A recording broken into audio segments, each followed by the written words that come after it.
warahmatullahi wabarakatuh. Selamat sore kepada Bu Ima dan teman-teman sekalian yang sedang melihat video dari kelompok kami, kelompok 1. Nah, di video ini kami dari kelompok 1 ingin membahas mengenai materi komunikasi kelompok.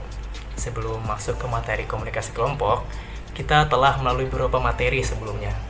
Baik itu pendahuluan mengenai apa sih itu komunikasi, kemudian juga etika dan etiket dalam berkomunikasi, kemudian juga ada komunikasi intrapersonal yang dimana sebelum kita menyampaikan informasi, kita biasanya mengolah informasi tersebut yang telah kita terima oleh diri kita sendiri.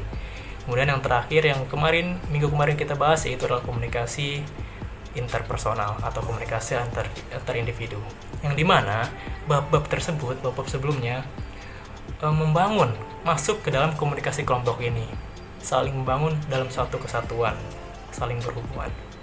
Nah, sebelum masuk ke materi, izinkan saya memperkenalkan anggota yang ada dalam kelompok 1 ini. Yang pertama adalah saya sebagai Ahmad Sudais, kemudian juga Abiyah Nanda, kemudian ada juga Alexandra Intan, Aprilia Vinata, Anastasia Eka Zafira, dan Arya Ivan Akbar. Dan tanpa berlama-lama lagi, without any further ado, and let's get into it. Oke, di komunikasi kelompok ini terdiri dari beberapa materi, yaitu pengertian dan pentingnya komunikasi kelompok, klasifikasi kelompok, bentuk-bentuk komunikasi kelompok, ciri-ciri komunikasi kelompok, kemudian pemecahan masalah, gaya kepemimpinan, dan contoh dari komunikasi kelompok itu sendiri. Nah, pertama adalah apa sih itu komunikasi kelompok? Menurut dari buku Bapak Arifin Anwar yang berjudul Strategi Komunikasi, komunikasi kelompok adalah komunikasi yang berlangsung antara beberapa orang dalam suatu kelompok kecil seperti rapat, pertemuan, dan konferensi.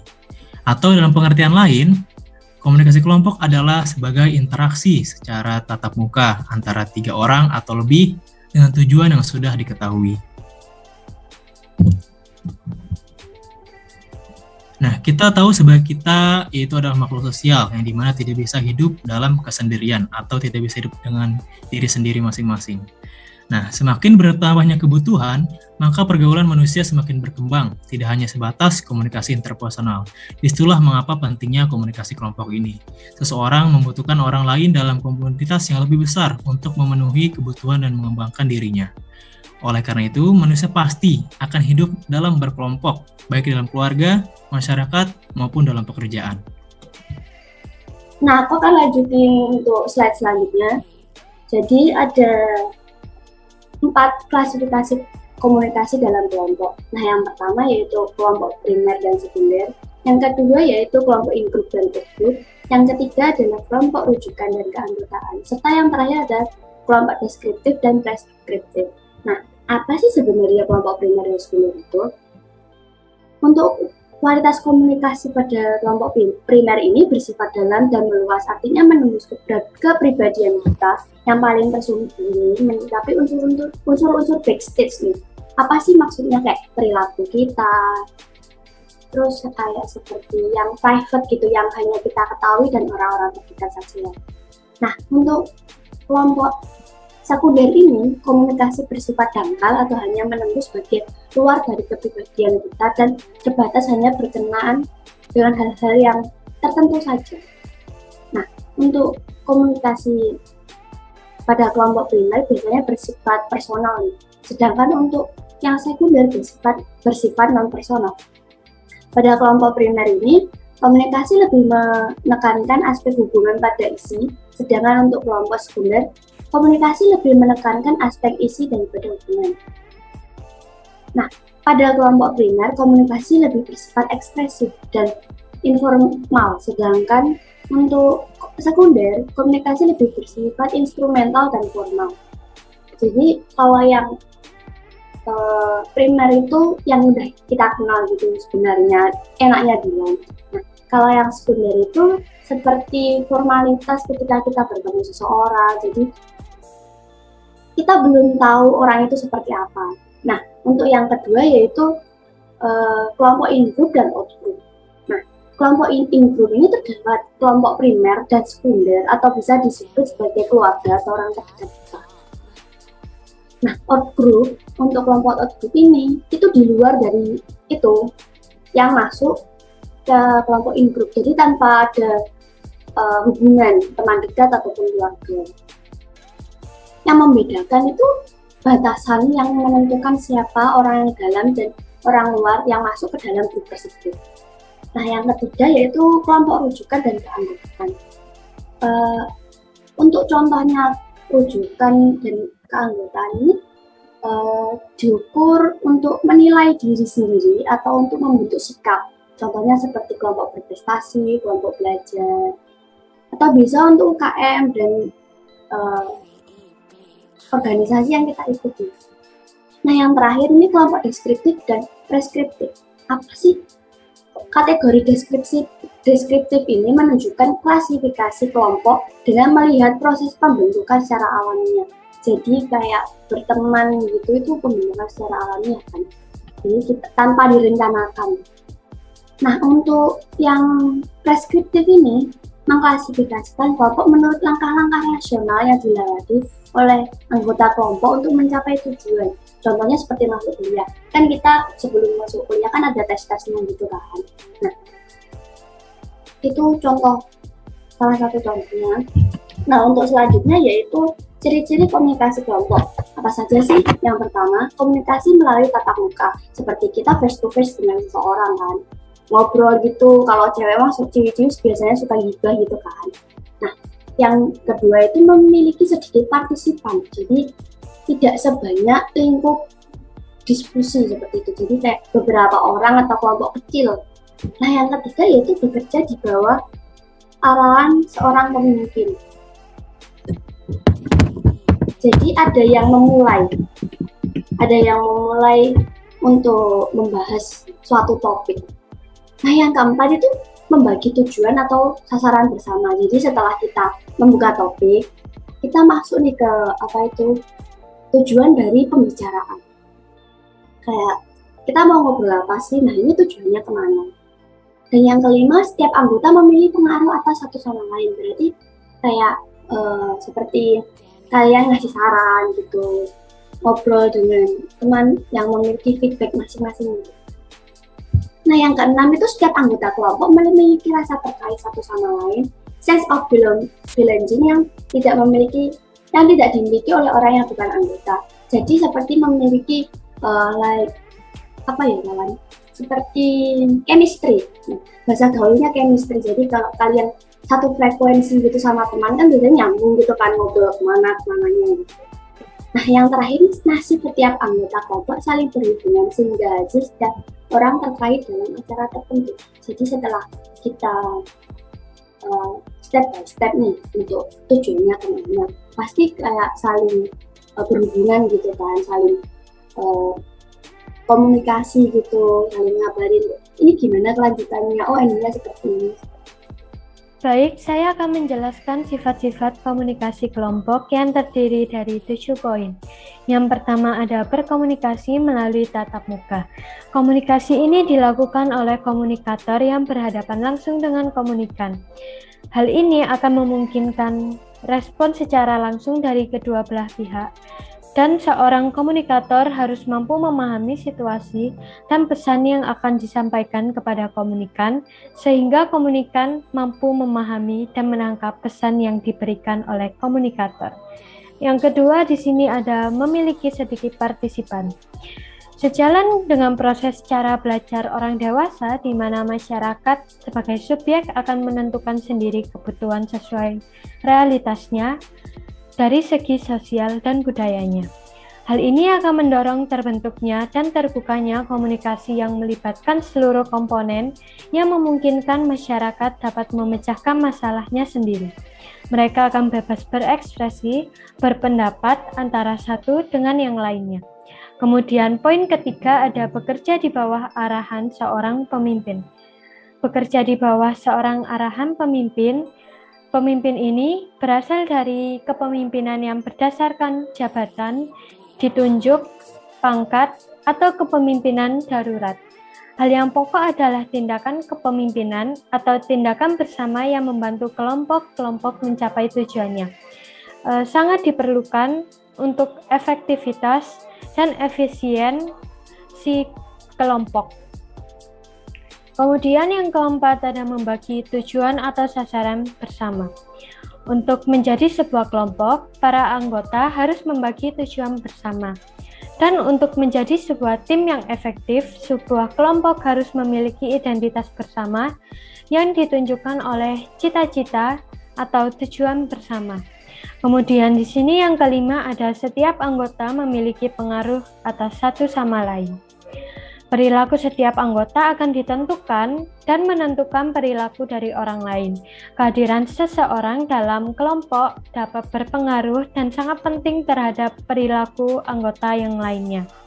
Dan keseluruhan proses dalam kelompok tersebut juga tergantung dari satu sama lain antar anggota. Kemudian yang keenam ada setiap anggota kelompok memiliki rasa terikat satu sama lain.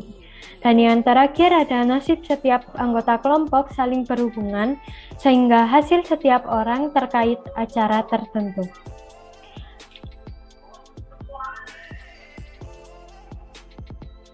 Kemudian di sini ada bentuk-bentuk komunikasi kelompok yang terbagi menjadi dua. Yang pertama ada komunikasi kelompok deskriptif.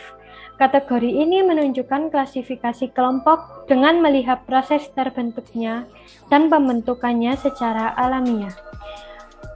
Dalam komunikasi kelompok deskriptif ini dibagi menjadi tiga, yaitu kelompok tugas, kelompok pertemuan, dan kelompok penyadar.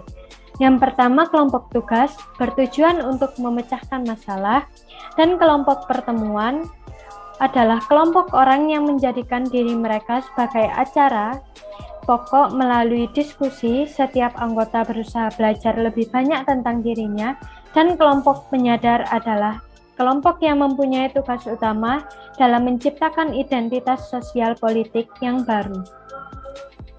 Selanjutnya yaitu komunikasi kelompok. Nah, di komunikasi kelompok deskriptif menurut formatnya dapat dibagi menjadi dua kelompok besar, yaitu kelompok privat dan kelompok publik.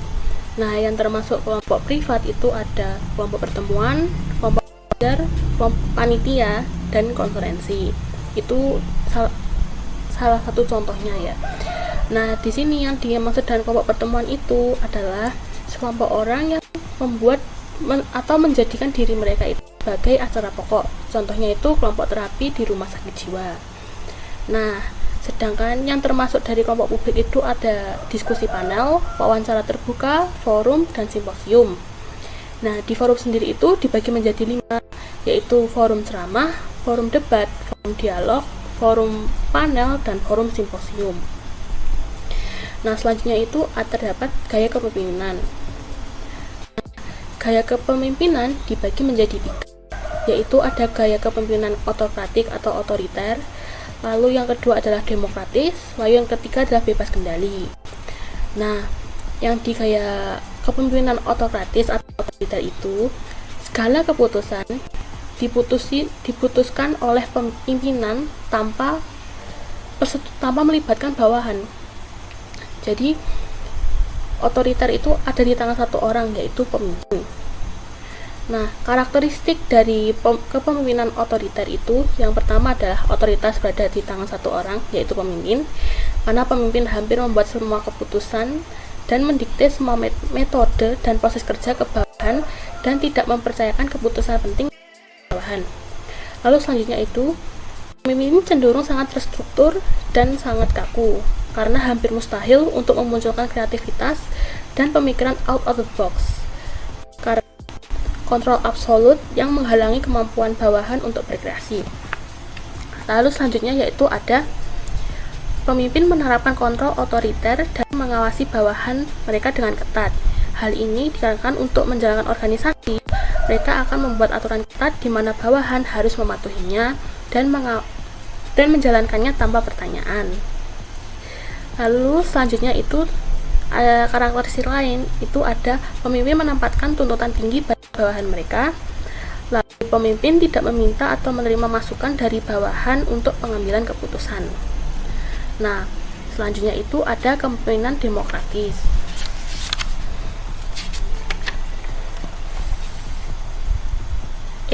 Ada yang lupa. di kepemimpinan otokratis itu sangat baik digunakan ketika situasi itu membutuhkan pemimpin yang berani dan bersedia membuat keputusan yang sulit dan tidak populer. Lalu, atau ketika ada banyak tekanan yang terlibat. Terus, atau lagi, ketika sebagian besar staf adalah orang yang kurang berpengalaman dan berketerampilan. Dan ketika lingkungan kerja membutuhkan akurasi tinggi dan kesalahan yang sedikit. Itu adalah waktu untuk gaya kepemimpinan otoriter yang baik untuk digunakan. Nah, selanjutnya itu ada gaya kepemimpinan demokratis. Nah, di gaya kepemimpinan demokratis itu, bawahan bisa turut berpartisipasi dalam membuat keputusan bersama pimpinan. Walaupun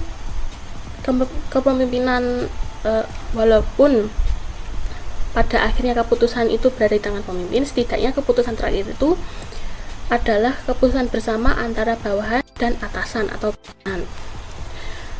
Nah, karakteristiknya itu yang pertama tadi itu ada bahwa bawahan turut serta dalam pengambilan keputusan bersama pimpinan. Lalu yang kedua adalah pimpinan bersedia melimpahkan wewenang kepada bawahan.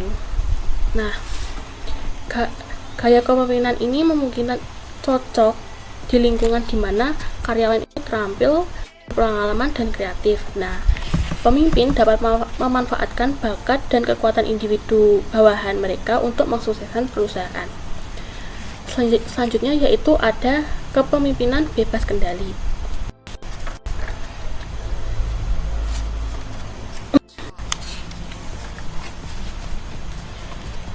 Nah, di kepemimpinan bebas kendali, pengambilan keputusan kepada bawahan lebih dipercayakan kepada supervise minimal. Maksudnya itu, pemimpin memberikan bawahan kebebasan penuh dalam mengambil keputusan yang berkaitan dengan tugas yang dikerjakannya dan tentunya dengan batas waktu yang telah ditentukan oleh pimpinan mereka. Karakteristiknya itu adalah menyerahkan sebagian besar keputusan kepada bawahan. Yang kedua itu pengawasan kepada bawahan sangat minimal, dan yang ketiga itu hampir tidak ada pengarahan dari atasan. Nah, gaya kepemimpinan yang ini bebas kendali itu bekerja dengan baik ketika yang pertama anggota tim memiliki keterampilan untuk berhasil. Nah, itu sangat efektif dalam situasi di mana anggota kelompok itu adalah pakar dan memiliki pengetahuan dan keterampilan untuk bekerja secara mandiri. Mereka mampu menyelesaikan tugas dengan sedikit bimbingan. Atau yang lain itu adalah ketika anggota kelompok tersebut adalah ahlinya. Maksudnya itu atau anggota kelompok di suatu organisasi tersebut memiliki pengetahuan atau ilmu yang lebih tinggi daripada pimpinan kelompok, sehingga karena anggota kelompok itu adalah mungkin pakar dari bidang-bidang tertentu, sehingga kepemimpinan bebas kendali ini memungkinkan mereka untuk mendemonstrasikan pengetahuan dan keterampilan mendalam mereka di seputar subjek tertentu. Seperti itu. Gaya kepemimpinan menurut Tannenbaum dan Viro. Yang pertama ada decide, membuat keputusan sendiri lalu menyampaikan. Maksudnya yaitu pemimpin yang selalu membuat keputusan sendiri dan menyimpulkan hasilnya sendiri. Keuntungan dari gaya kepemimpinan ini yaitu dapat mempersingkat waktu dalam pengambilan keputusan yang penting. Yang kedua ada konsul individuali, mengarahkan secara individual, artinya menyajikan suatu masalah kepada anggota secara individual untuk memperoleh saran dari mereka. Yang ketiga ada konsul grup, mengarahkan secara bersama, yaitu artinya menyajikan suatu masalah kepada anggota secara berkelompok untuk mendapatkan ide dan saran dari mereka. Yang ketiga ada facilitate, sebagai fasilitator dalam pengambilan keputusan, artinya membagikan masalah kepada anggota dan bersikap sebagai fasilitator untuk membantu anggota dalam pengambilan keputusan. Yang kelima ada delegate, membiarkan kelompok atau bawahan untuk menentukan keputusan suatu dari masalah. Membuat anggota tim merasa dilibatkan dan termotivasi untuk berkontribusi. Kekurangan dari gaya kepemimpinan ini yaitu dapat memperlama proses pengambilan keputusan.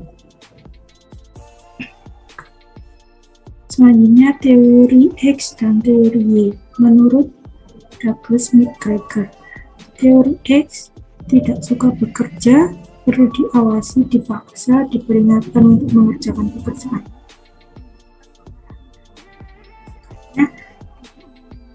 Adanya tanggung jawab, tugas yang diberikan harus diawasi setiap langkah pengerjaannya.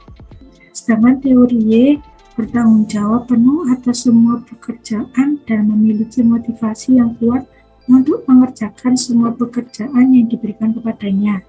Hanya memerlukan sedikit bimbingan atau bahkan tidak memerlukan bimbingan dalam menyelesaikan tugasnya. Beranggapan bahwa pekerjaan adalah bagian dari hidupnya, dapat menyelesaikan tugas dan masalah dengan kreatif dan imajinatif. Dari kedua teori tersebut ada beberapa perbandingan. Yang pertama, perbandingan motivasi.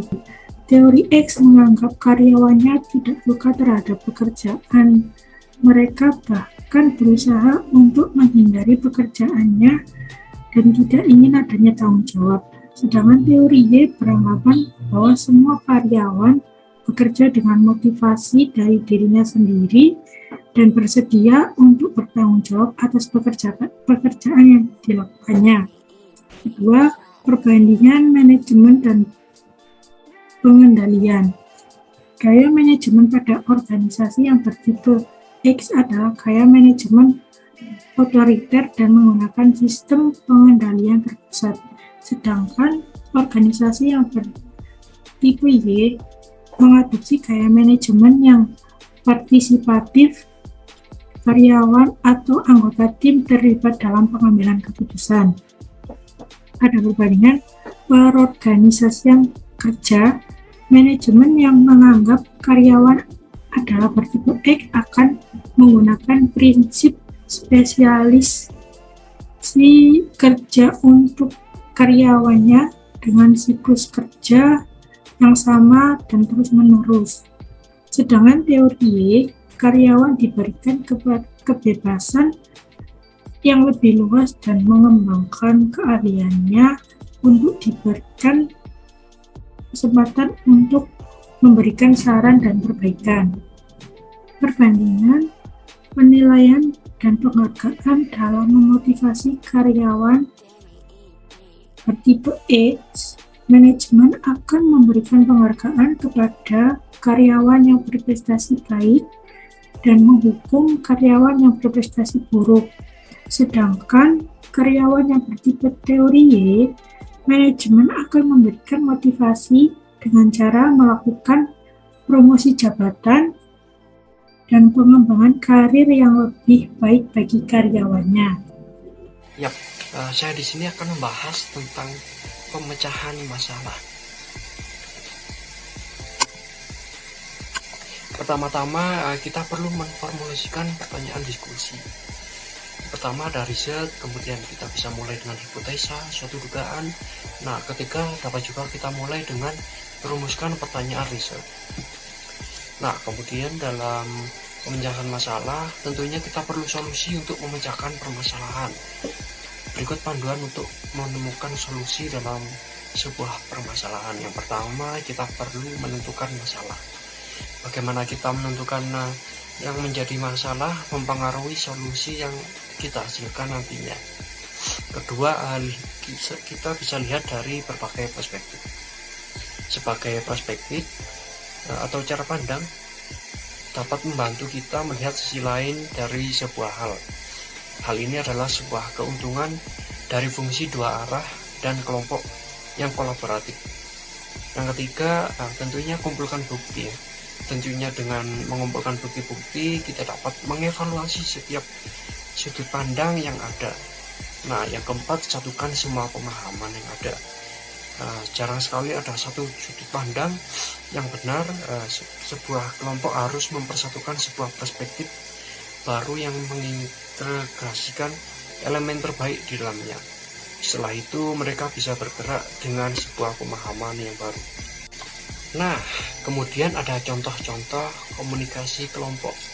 Yang pertama ada diskusi meja bundar. Digunakan untuk diskusi yang bersifat terbatas. Pada diskusi meja bundar terjadi jaringan komunikasi semua saluran. Di antara anggota ada hubungan sosial yang demokratis.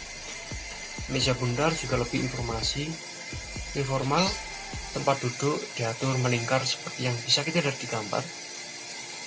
Nah, kedua ada simposium, yaitu pertemuan beberapa pembicara yang mengemukakan pidato singkat tentang topik tertentu atau tentang beberapa aspek dari topik yang sama.